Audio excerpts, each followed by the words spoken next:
Seven, six, five, four, three, two, one. You'll never have the sacred stone. Oh, this you crazy mother.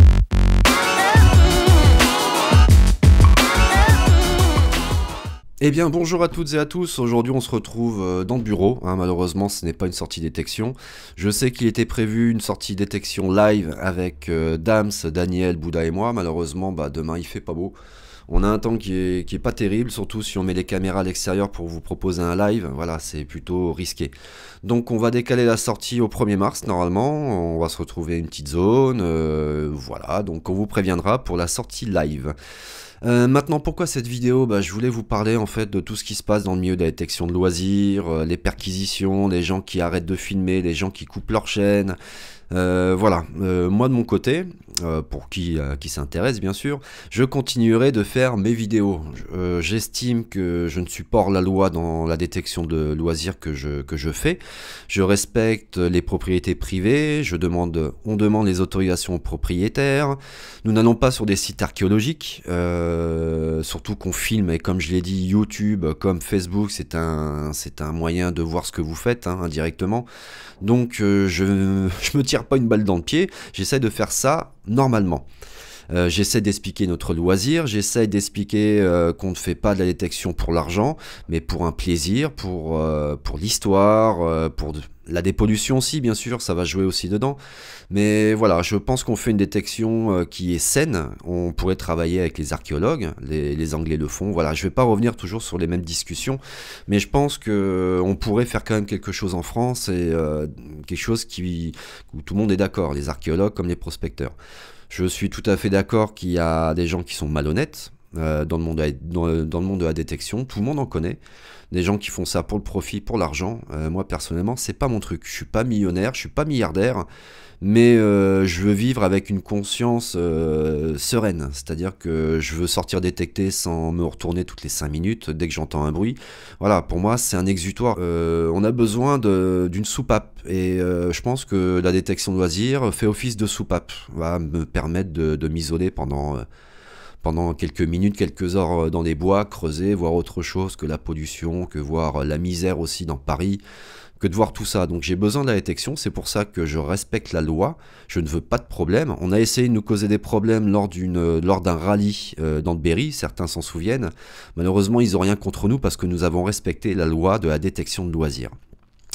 La loi de la détection de loisirs, c'est pas non plus que la France, puisque le comité européen a statué sur la détection de loisirs et est bien clair, elle n'est pas interdite en France. Vous avez des lois à respecter, vous avez des choses à faire.